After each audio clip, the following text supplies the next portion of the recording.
Alhamdulillah, Alhamdulillah pertamanya dan seterusnya. Marilah kita sentiasa merofokkan kesyukuran kita kepada Allah Subhanahu wa Ta'ala di atas nikmat yang tidak terhitung sebabnya,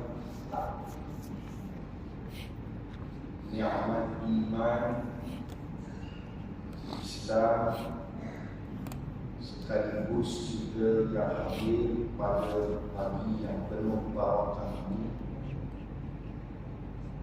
Semuanya bertujuan untuk meneruskan perkara-perkara yang ditinggalkan oleh Nabi Muhammad sallallahu alaihi wasallam.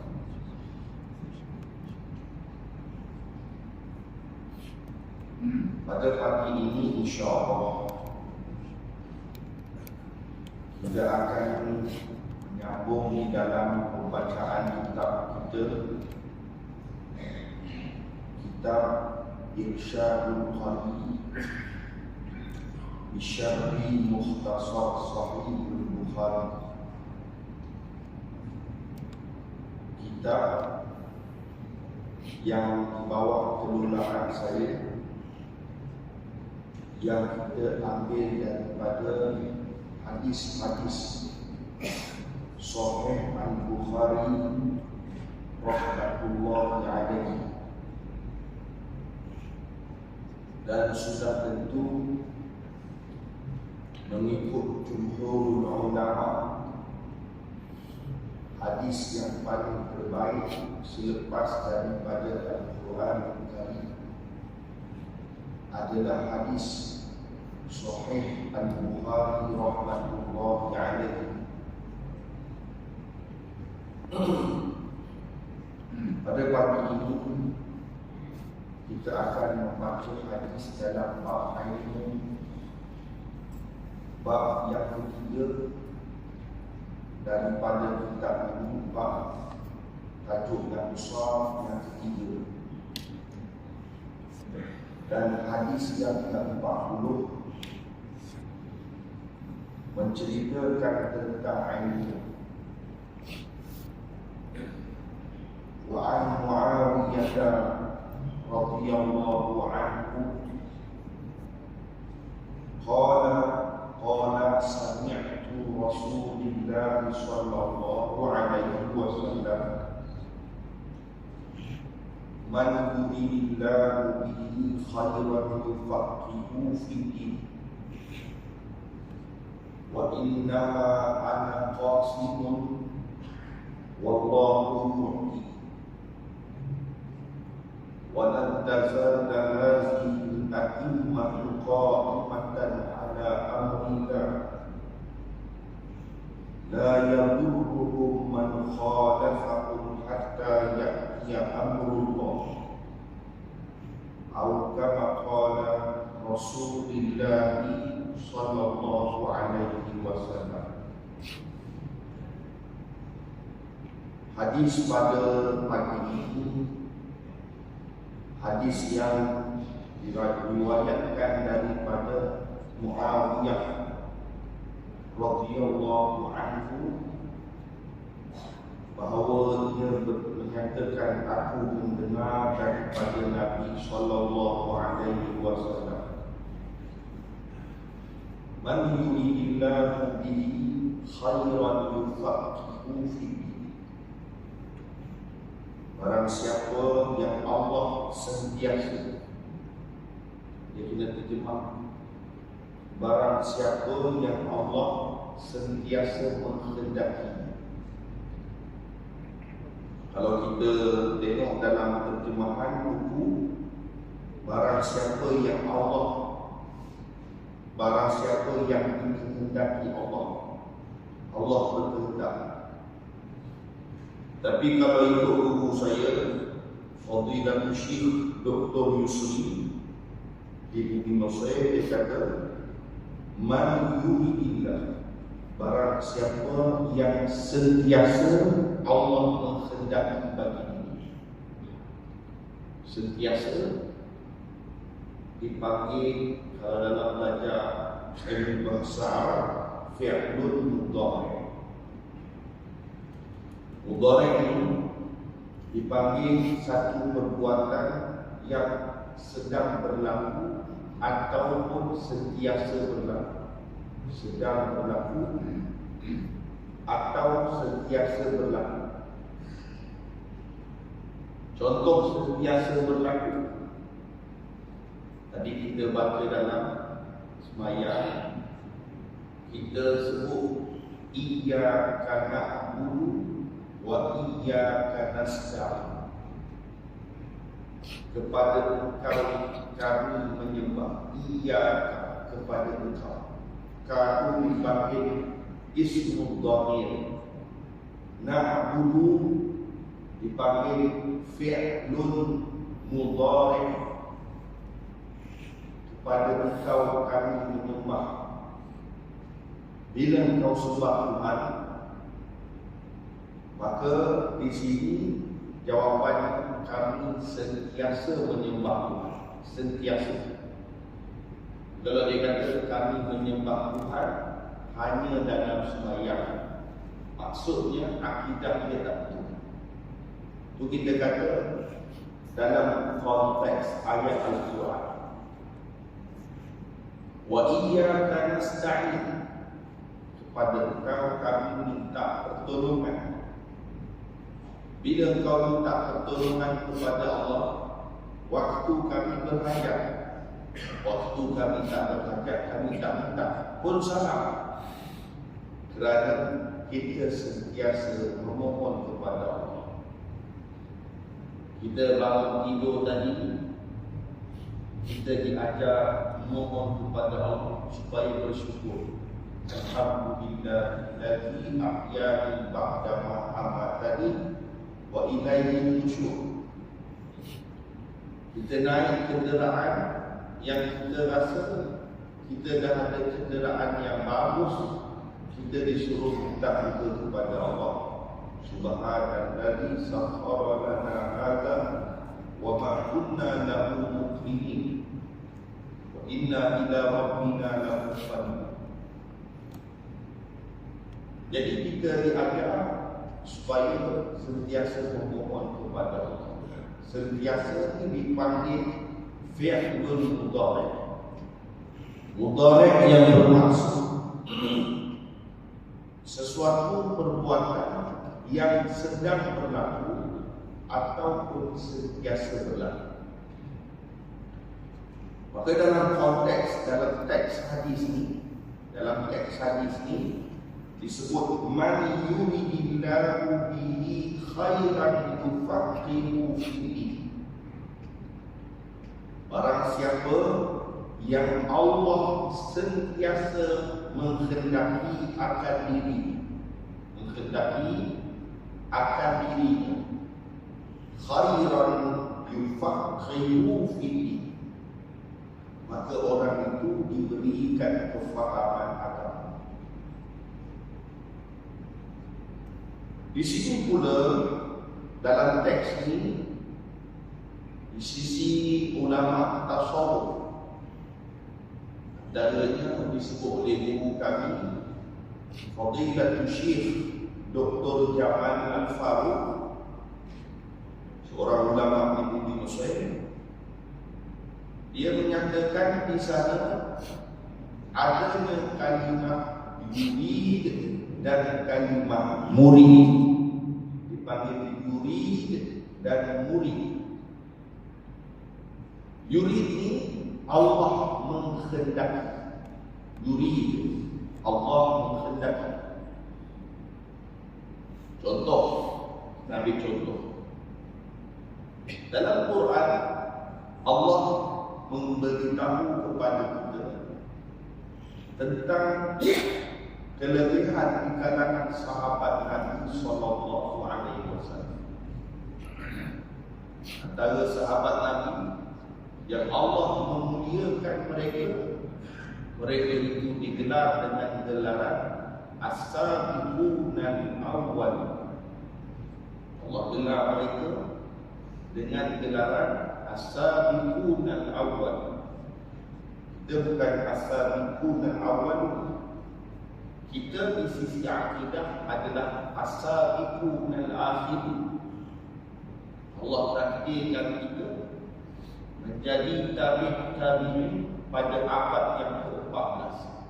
Kita semua jadi tabi'in pada abad yang ke-14. Maksudnya kita hidup pada 1400 tahun menjadi umat Nabi Muhammad sallallahu alaihi wasallam.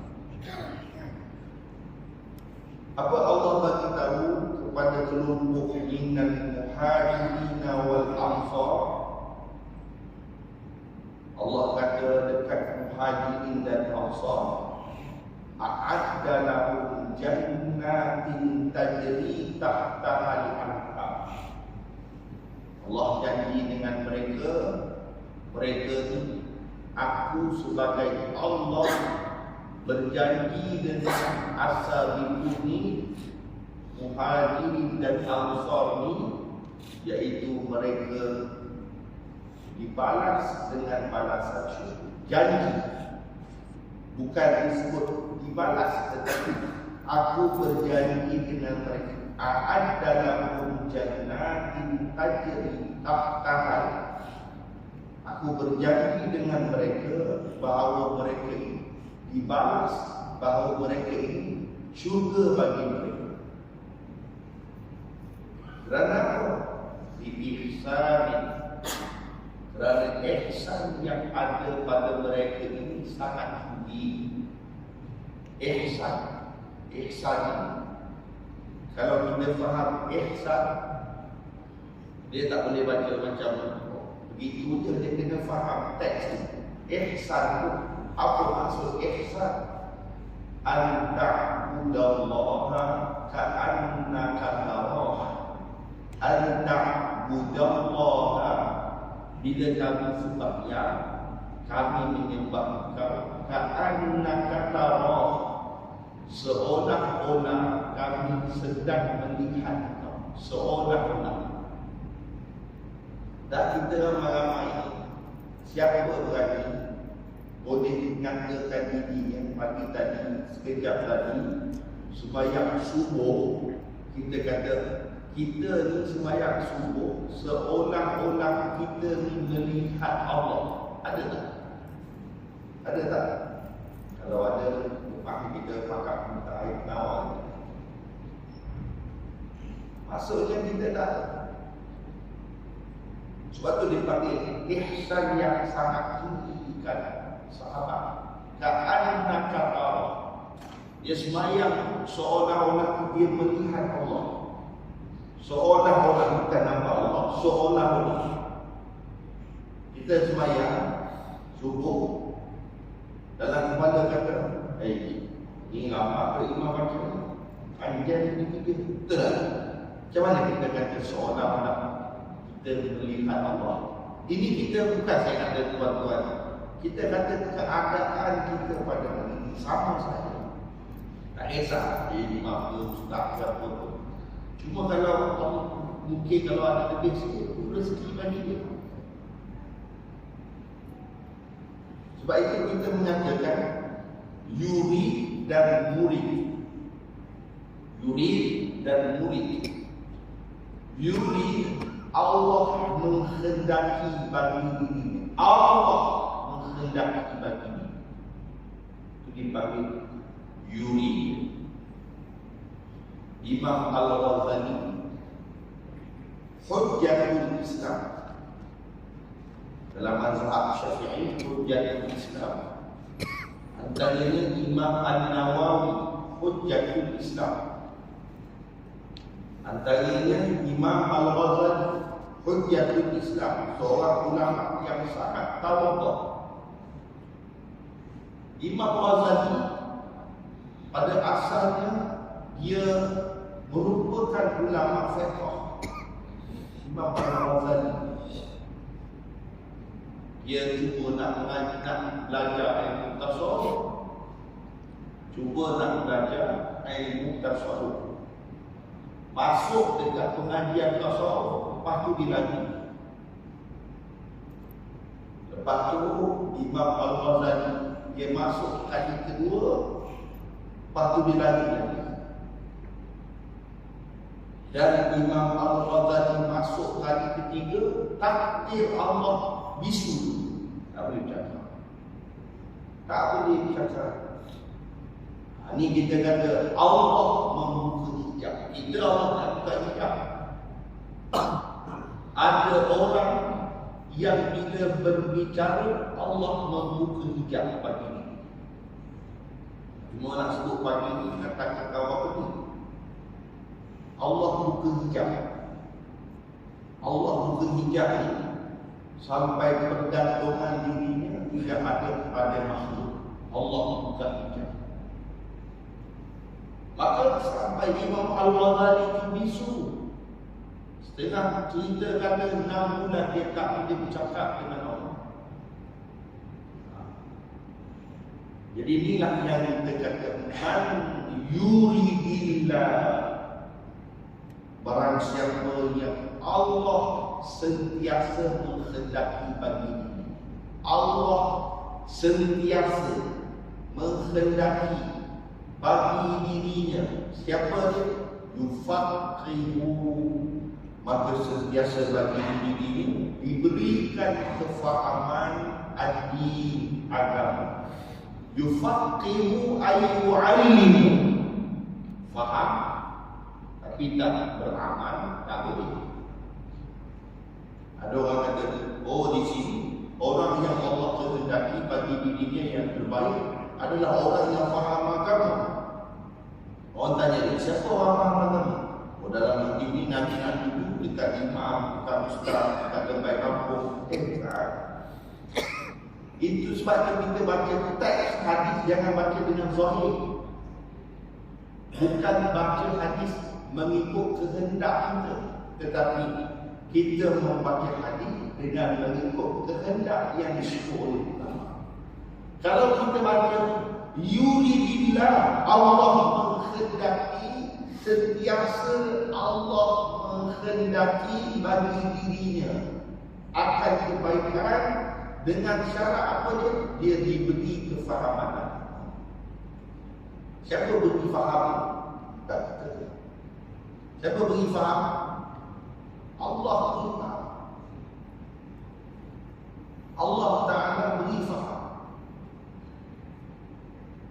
Dan faham dia tak terhenti dengan faham. Diberikan kekuatan untuk beramal. Dulu kita pernah kita mengaji bukan sebab kita nak tunjuk ke orang, kita alim, alhamdulillah. Kita mengaji ke, kita mengajar ke, atau kita mengaji, kita nak berdebat dengan orang. Berdebat. Debat ni bukan salah satu jalan dalam ilmu agama. Nak berdebat adalah salah satu jalan penyelesaian. Tak selesai. Tak pernah selesai orang berdebat. Orang ni kata dia wahmi, orang ni kata tak wahmi, orang ni kata dia mesti, orang ni kata dia pondok, orang ni kata dia mengaji masjid, orang ni kata dia mengaji sekolah. Apa yang tuan-tuan nampak? Berdebat sangat dibenci oleh Imam Asy-Syafi'i. Berdebat. Kita kata sebut dalam konteks ilmu agama. Sebab kadang-kadang kita menuntut ilmu agama, semua orang mestilah bersatu tujuannya. Tujuannya satu je. Tujuannya untuk beramal soleh. Itu tujuan untuk mengaji agama, tujuan untuk belajar agama satu je. Untuk dirimu beramal soleh. Bukan sebab nak suruh orang tahu dia rajin ngaji, ataupun sebab nak beritahu orang dia ni lebih sedikit, atau sebab dia ni nak berdebat dengan orang. Itu maka salah sasaran. Kerana asas orang mengaji agama iaitu wa'amilus shalih, untuk beramal dengan amal soleh. Cuma kalau tak itu, barulah kita berbetul. Kalau tak betul, baru kita berbetul. Contoh kita mengaji daurah sembahyang, fiqh solat. Kita mengaji fiqh solat. Tujuan kita mengaji fiqh daurah sembahyang tu, kita nak cari salah orang yang sembahyang yang tepat. Tak betul. Berat. Jadi mengaji fiqh solat, tujuannya nak cari orang yang salah di tempat. Oh, dia cari habis salah tu imam macam ni. Sebabnya dia baru pergi daurah solat di masjid dia sebagai contoh. Jadi sebab itu salah.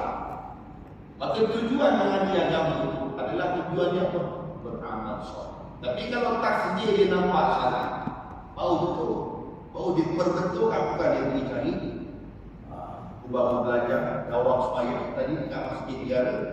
Jadi nak sembahyang ada imam. Takut pokok imam ni angkat tasbih satu sebagai contoh. Oh, dia pun kata tak imam takbir bukan macam ni, dia kena macam ni, dia kena macam ni, dia kena bengong imam. Akhirnya imam kata tak apa, saya tak jawabkan awak bila dia imam. Jadi nak sebut mengaji agama tujuan dia tu, tujuan dia untuk beramal soleh.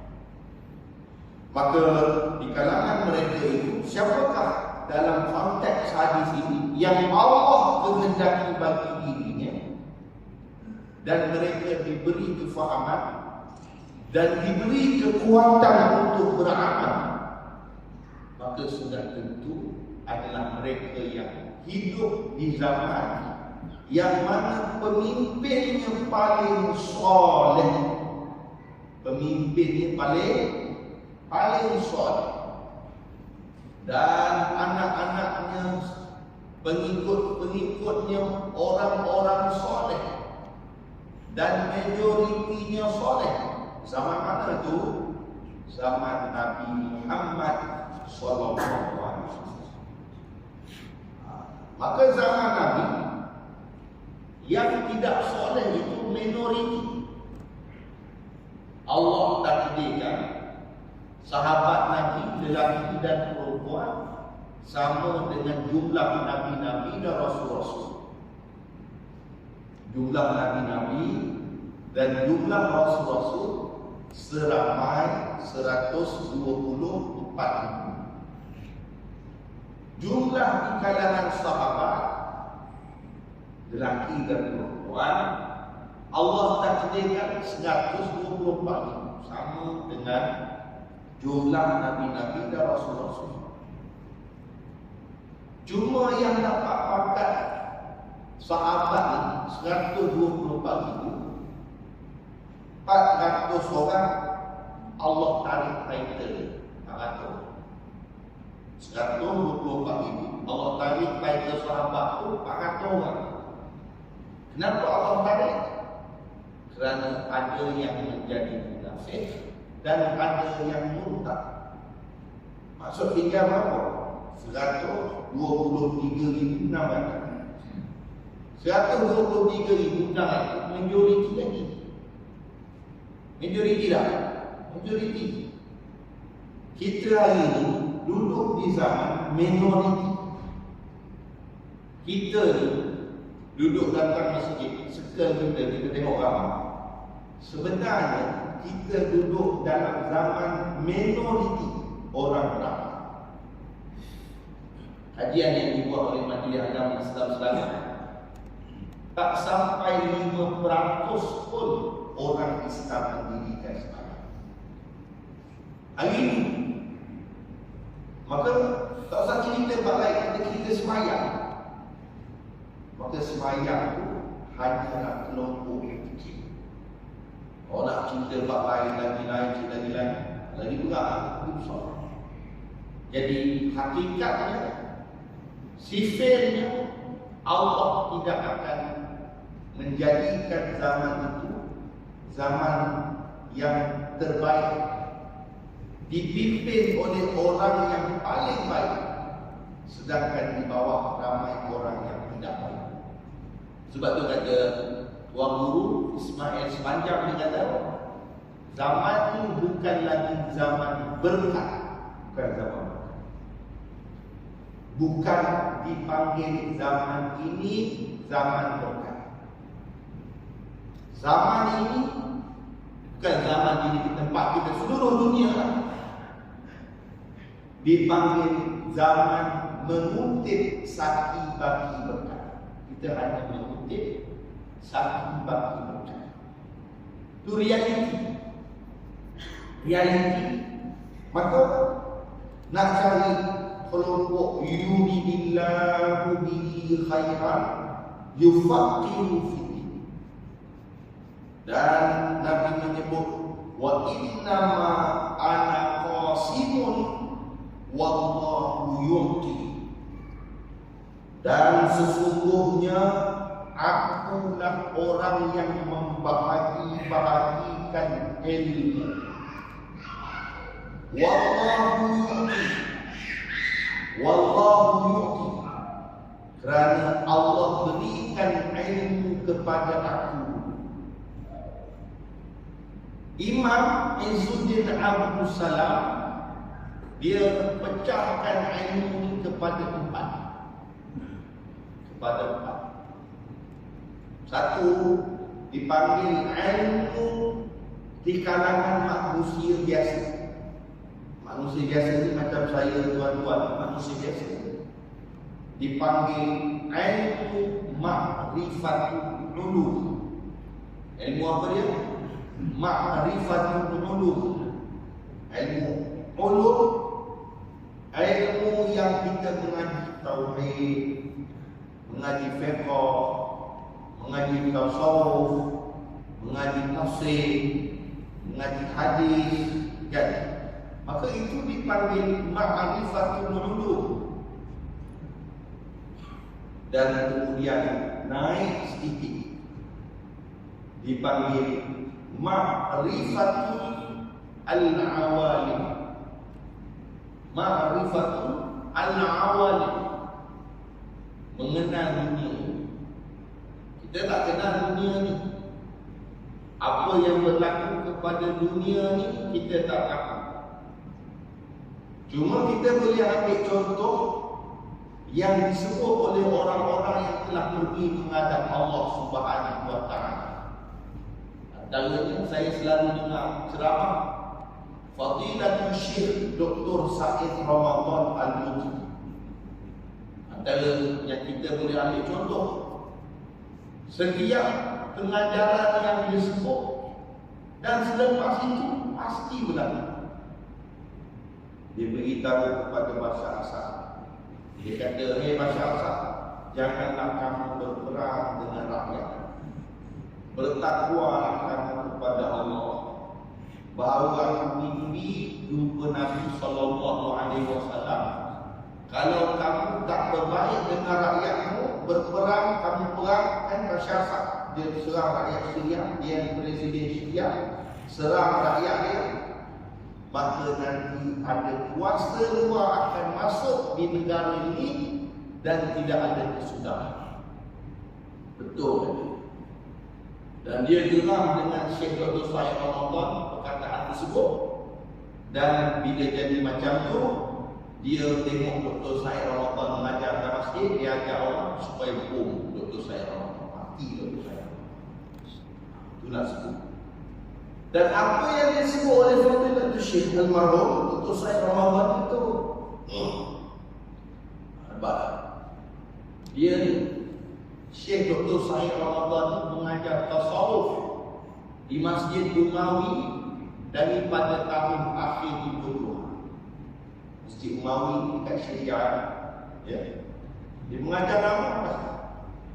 Maksudnya apa yang disebut tadi dipanggil ma'rifatul al-awalim. Mengetahui apa perkara-perkara yang berlaku akan ke dunia ini. Saya tak tahu. Sebab tu ada ulama di negara Yaman yang Allah buka hijab dia. Dia tahu nanti ada berlaku violence lah apa, semua dia tahu. Kan? Maka ini kelebihan-kelebihan yang Allah beri. Kemudian selepas daripada ma'rifatul al-awalim, dikenali dengan ma'rifatul insan. mengenal manusia. Kenal manusia. Tengok dia manusia tu tahu. Tahu ni orang ni penipu, orang ni boleh percaya, orang ni tak boleh percaya, orang ni ambil kesempatan apa semua ni dipanggil ma'rifatul insan. Dan ma'rifatul insan ni hanya kepada Imam Asy-Syafi'i. Imam Asy-Syafi'i dia tengok dia orang ni benar. Firasat Imam Syafi'i ni tepat. Ada Imam Syafi'i pergi musafir, dia sampai je satu orang muda tu khidmat kepada Imam Syafi'i tu, beri dia sediakan tempat tidur, masak untuk Imam Syafi'i. Imam Syafi'i kata, orang ni khidmat dengan aku bukan ikhlas, nanti aku balik mesti dia minta ni. Betul. Dia kenal manusia. Ma'rifatul insan. Kita kenal tak manusia? Kita tak kenal. Kalau kita kenal, kita tak akan tipu. Betul tak? Okay, kita tak kenal. Kita tak ada ilmu tu. Dan akhir sekali baru nak dipanggil ma'rifatullah. Maka Nabi ini bahagikan, wa inna ma'ana qasimun. Ada orang yang dapat ma'rifatul ulum. Kita makam kita dapat ma'rifatul ulum. Ngajilah tauhid, ngajilah fiqh, ngajilah tasawuf, ngajilah tafsir, ngajilah hadis sampai ke mana. Ada orang Allah buka hijab dia. Kita tak boleh kata dan kita tak boleh nafikan. Ini kita kata pecahan air. Siapa yang sebut ni? Sultan bin Awliya Illah. Sultan daripada Awliya Allah Subhanahu wa Ta'ala. Namanya adalah Imam Izzuddin Abdul Salam. Salah seorang fiqh di Muslim. Maka Nabi ini orang yang membahagikan ilmu. Ilmu itu dibahagi-bahagikan. Tak semua orang ada lebih. Orang ini lebih. Maka dia ada kelebihan dan dia ada kekurangan. Walan tazala hadhihi a'immatu qa'imatan. Dan sentiasa umat ini berdiri tegak atas jalan agama. Tegak atas jalan agama. Berpegang teguh kepada agama, sayang kepada agama.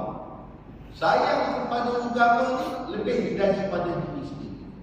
Lebih daripada diri sendiri. Sehingga disebut wala tamutunna illa wa antum muslimun. Jangan matikan kami, melainkan kami dalam keadaan beriman kepada Allah. Maksud berpegang kepada agama. Walan tazala hadhihi a'immatu qa'imatan. Berpegang teguh kepada jalan agama ini dan arahan Allah, la yadurruhum, selagi mana perkara itu tidak memudaratkan diri kami, hatta ya'tiya amrullah, sehinggalah datangnya perintah Allah Subhanahu wa Ta'ala. Jadi kita diajak supaya berpegang teguh dengan hukum agama selagi mana perkara-perkara itu tidak memudarat. Dalam konteks yang tidak memudaratkan, contohnya dalam waktu fiqh dia kadang-kadang lupa mengikut keadaan-keadaan tertentu. Kan fiqh kadang-kadang lupa. Kita dulu tak pernah ngaji, tiba-tiba sampai satu tahap Allah ajar. Di sana adanya masalah yang besar sehingga mudarat yang berlaku, sehingga meneragut nyawa.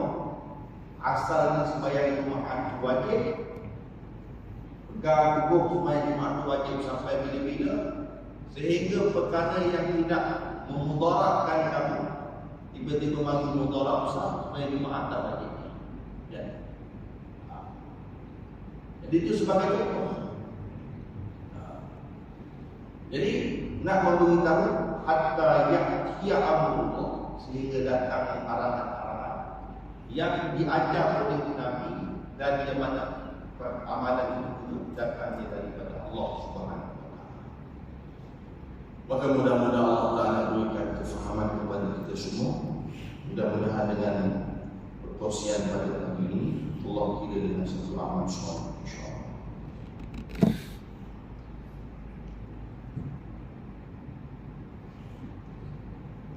Subhanallahumma